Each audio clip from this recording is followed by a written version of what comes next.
Ladies and gentlemen, good morning and welcome to this meeting in public of the Board of NHS England. We're meeting this morning in London. We welcome members of the public who have joined us in the room this morning, and we're conscious also, of course, that our proceedings are being live streamed because we have a fundamental belief in the essential principle that what we do in public is of great importance to the public of England and the patients who rely upon the services of the National Health Service. Not all of our business is done in public, obviously. Part of it is done in private for reasons of confidentiality. And we also meet very informally as a board from time to time in what we call development sessions, which are to do with the emergent strategies around which a unitary board combines their not insignificant brain power in teasing out new strands of our work. So the meeting today is in two parts, a meeting of the board which is in public session and then a meeting which will also be in private session. So at the end of the public session I'll invite the board to resolve to go into private session. So without more, let me declare the meeting formally open, to report that there is no fire alarm scheduled for this morning, to record the apologies of Kieran Devane, who's unable to be with us today, and to invite the board to report any declarations of interest in matters on the agenda but not otherwise recorded in our register. John Byrne. Just one declaration of interest, Michael. I have received remuneration from AstraZeneca for speaking on hereditary cancer in relation to one of the new cancer drugs that's being put forward. I don't think it's actually up for discussion today, but obviously that has relevance to the Cancer Drug Fund. I'm grateful for that. I assume that the Cancer Drug Fund may be touched upon in the Chief Executive's remarks, so grateful for that assurance. Otherwise, no other declarations of interest. Moira Gibb. I think it's a standing declaration that skills for care is mentioned in one of the reports on transforming care. Yes, it is a standing declaration, yeah. I know, on your register of interests. Okay, just let's take the minutes of the last meeting. I assume, having had no comments to the contrary, that they're accepted by the board as an accurate record. Thank you very much. And I've had no notice of any matters arising from the minutes, so may I assume likewise a nil return on that front? Good. Thank you very much. Just a couple of comments from the chair before we kick off formally. The first is to record that earlier this month we held an annual general meeting of NHS England, which was an event held in public at the Oval, and an opportunity for us to do two things. One was to look in retrospect at the year behind as we published our annual report and accounts, but the second to look prospectively at work in hand and to engage with our other arm's-length bodies and with clinical commissioning groups and to look at new models of care and major strands of work, and to be able, I hope, to give a sense of the daunting but doable tasks that face us. Secondly, on the 25th of November, we will be having a further gathering of the citizens, NHS Citizens Assembly, at which board members will be in attendance, and we will again be understanding a strand of work that's coming on the agenda this morning, which is how we engage with patients and the public as we develop our strategy for the NHS.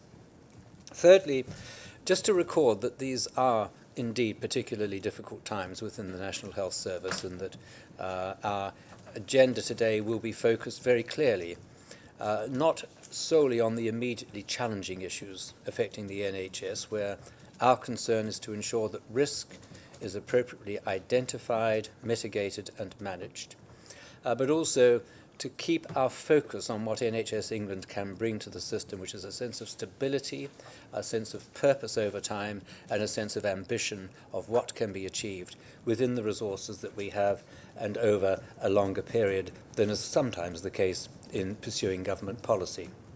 So please may I now turn to the Chief Executive, Simon, and invite you to deliver your report. Thank you, Malcolm, and thank you for accepting a verbal report today, given a number of the matters I'm going to mention are fast-moving, and so want to keep them as contemporary as possible. But just my usual look back on things that we've been up to since the last public meeting.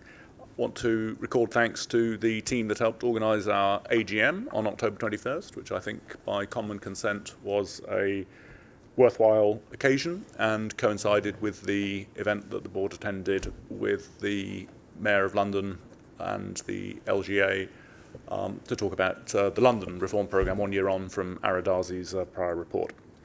I and colleagues have also had the opportunity since we last met to do a number of visits around the country to different parts of the NHS, including Cumbria, with colleagues from NHS Improvement and the Care Quality Commission to look at the way in which our new success regime there is being implemented, to Leicester to look at the redesign of the urgent and emergency care system there, and Bruce later on in the agenda is going to talk a bit about the next steps on that, to Birmingham to talk about various aspects of the way services are developing there, including a good session with the group that represents physicians of Indian origin in this country, recognising that about 30% of doctors trained outside of this country, and we are obviously heavily reliant, the NHS, on our international workforce, something which is worth recalling at all times, and to open the new hospital at the Queen Elizabeth II Hospital, Welwyn Garden City, which was a particular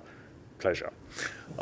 In addition, also, we have begun to re-engage, now Parliament is back, with various parliamentary committees, and I appeared with Professor Jonathan Valabji to talk about diabetes in front of the Public Accounts Committee a few days ago, and we'll be back there on Monday the 30th of November talking about cancer services, and in particular the Cancer Drugs Fund. And so both Bruce and I were delighted that yesterday we were able to launch the much awaited and widely heralded consultation on the evolution of the Cancer Drugs Fund to become a new managed access fund, and that is being consulted on for the next 3 months so that we'll be able to make decisions on that in February. But I think the stakeholder response to date has been to welcome that, so we've got work to do with NICE to ensure that that finally comes to fruition. Jane will touch on the fact that the Learning Disability Closure and Reprovision Plan was launched since our last board meeting, and again I think the prospectus has been welcomed. The focus is all, of course, now on effectiveness of implementation. More generally, in terms of current topics, we will hear, I think, briefly from Barbara about the work that is being put in place across the NHS now to prepare for the possibility, the likelihood of industrial action by junior doctors. We are expecting the Q2 figures for provider deficits to be substantial and pretty much as intended, and those figures will be released shortly.